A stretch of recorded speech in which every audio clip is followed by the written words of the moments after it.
Hello again mga ka-sisters! Welcome back again to our vlog! For today's video, manood tayo ng Miss Gay here at Holy's Bar, Novaliches!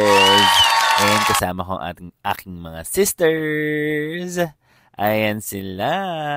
Let's watch and support the girls. Balita ko, 12 ang maglalaban-laban tonight, guys. Kaya we're so excited to watch. Kaya tara, samahan niyo kami.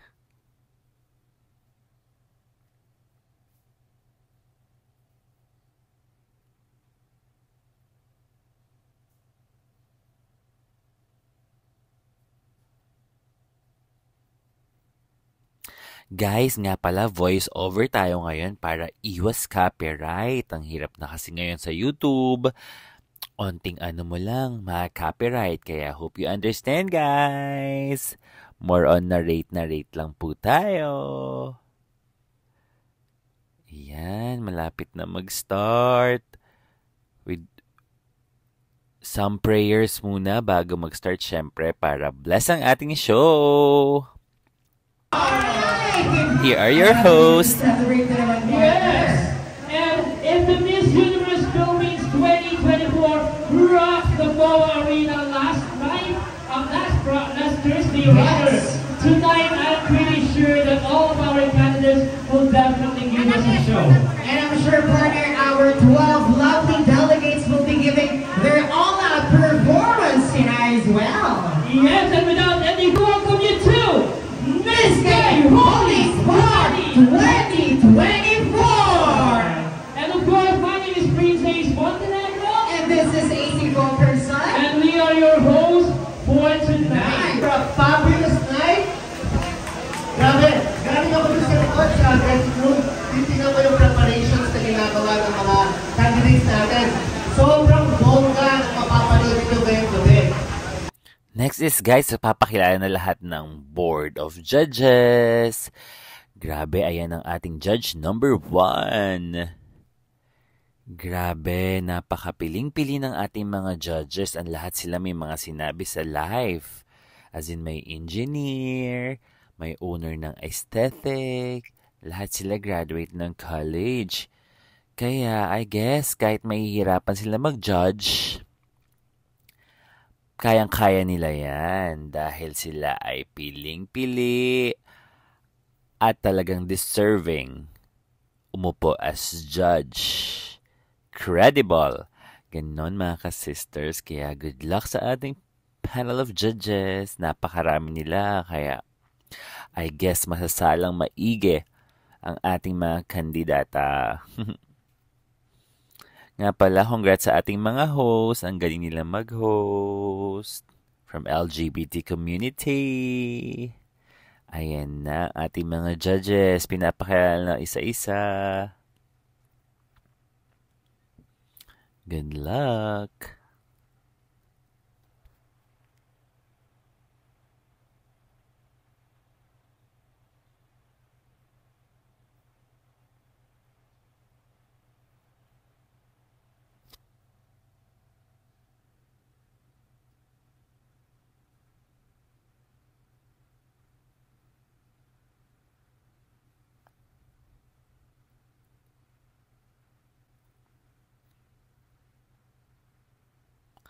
Guys, just keep on enjoying watching the show. But before that, please don't forget to like, share, and subscribe. And please don't skip the ad. Let's go! And syempre, hindi mawawala ang mga in-house drag queens ng Holy's Bar. Grabe effort sila from wigs to costume. And meron akong kaya lang dalawang performer dyan. Kaya go, go, go. Si Miss Jem and si Miss, I forgot, pero nung kumukontest siya, para siyang si Angela Velez ata nun, if I'm not mistaken. Andyan sila, 4 yung performer, and they all did a very good job sa pag-entertain sa tao. Grabe, ang sarap manood. Hindi nakaka-boring, dire-diretso, walang dull moments. Ayan, si Miss Angela Velez. noon nung kumo-contest. Go, go, go, ate! Slay! And iyan naman sa ate Jem Ria Lopez. Go, go, go! Ihataw mo yan, ate! Diba? Ang gagaling nila. Effort kung effort sa costumes.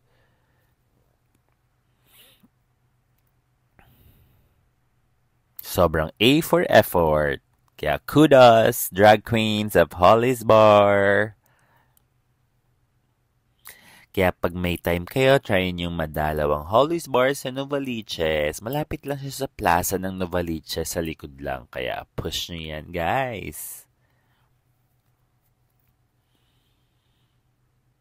Ayan ang ating lineup ng mga drag queens ng Hollies. In a bit, we will go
Get ready to see their oozing sexy body.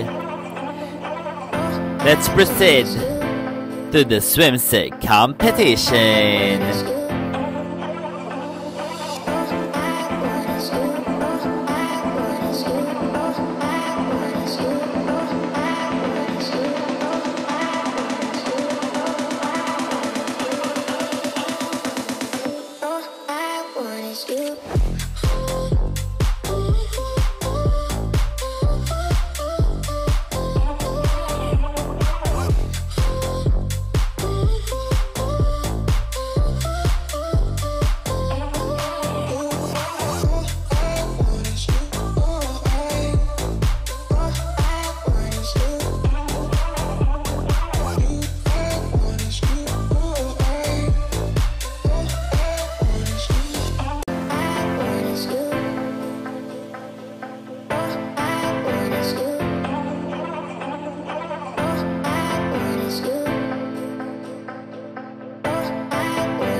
And guys, ito yung segment na help to save your favorite candidate.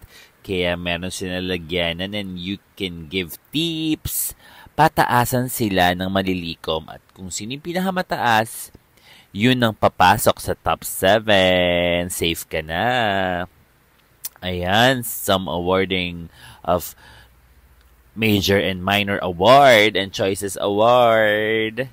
And after niyan, alam ko sasabihin na rin yung top 7 na will advance to semifinals and they can wear their long gown and rump it to the public.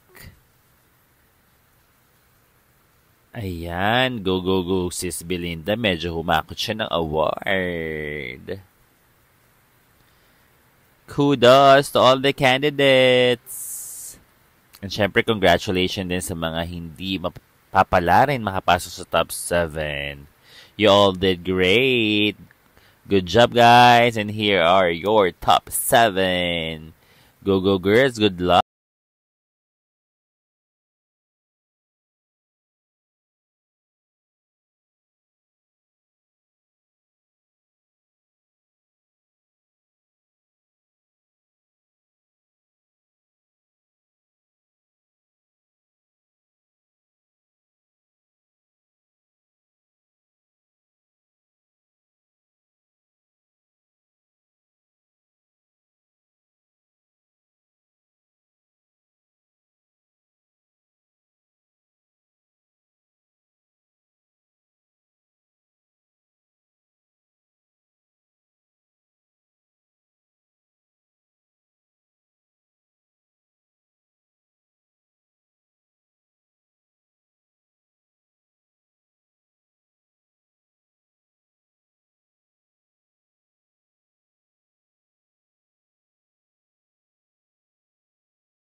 Tapos very light para makita yung gown ninyo. Once again, congrats.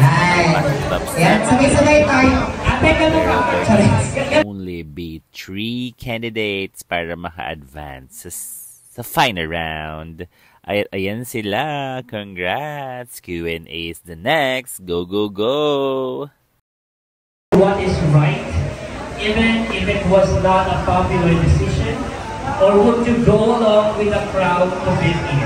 Again, judges, would you stand up for what is right, even if it was not a popular decision, or would you go along with the crowd to fit in, and why? Question, because I am hearing so much noise earlier. Would I stand up for what is right, even if was not a popular decision, or would I go along with the crowd to fit in? You know, ladies and gentlemen, as I said earlier, I am a future educator, and I believe that it is my right to stand for what is right. Kung karapatan ko bilang isang guro na tumayo sa kung ano ang katotohanan sa kung ano ang dapat, kahit hindi ito paboran ng nakararami, ang mahalaga, pinanindigan ko kung ano ang tama. Halimbawa na lamang ngayong gabi, hindi man lumagri ang lahat na ako ay isang bakla na mayroong malalaking dibdib, mayroong mga malalaking katawan. Alisin niyo man ang aking buhok ngayong gabi. Paninindigan ko na being a gay is not about wearing a beautiful body. It's not about having that long hair, because what is right is at the same time for what I believe in. And tonight, I am ready to change that. Thank you so much. Thank you so much, Miss Cagayanto. Hi, Miss Bulacan.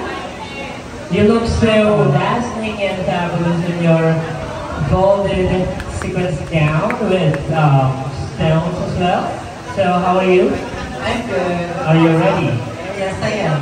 So, I will read the question twice. And if you want to read the question, just let me know as well. So, here we go. The question is, would you stand up for what is right, even if it was not a popular decision? Or would you go along with the crowd to fit in and why? Let me repeat. Would you stand up for what is right, even if it was not a popular decision? Or would you go along with the crowd to fit in and why? Okay, thank you so much for that very wonderful question. If I'm going to choose, I'm going to stand for what is right, even if it's not popular. Why do I say so, ladies and gentlemen? As we all know, we are living in our society to be right, to give right to other people, to be good to other people, and most especially, to be kind to one another. Because even if that thing is not popular decision, as long as you stand for your rights, that is enough in order for you, a person of society. Thank you, and good morning. Thank you so much. There you have it, ladies and gentlemen, attendants. Please put up the question twice. The question is in English, and you want to translate in Tagalog, just let me know. So the question is, would you stand up for what is right, even if it was not a popular decision? Or would you go along with the crowd to fit in? May I repeat? Ladies and gentlemen, mas na... Let me repeat. Pipiliin mo bang tumayo para sa tama? Kahit hindi ito yung popular na desisyon. O pipiliin mo bang makisama sa mas nakakarami para makibagay? Of course, gusto na naisip ko sumama sa tama. Ladies and gentlemen, hindi naman sa lahat ng bagay lagi may mali. Hindi naman perfecto ang ating mundo. May tama, may mali, may pangit, may hindi. Ladies and gentlemen, in this world we are not perfect. But in this world tonight, we are going to be proven not to be perfect. Thank you. Thank you so much, Ms. Cao.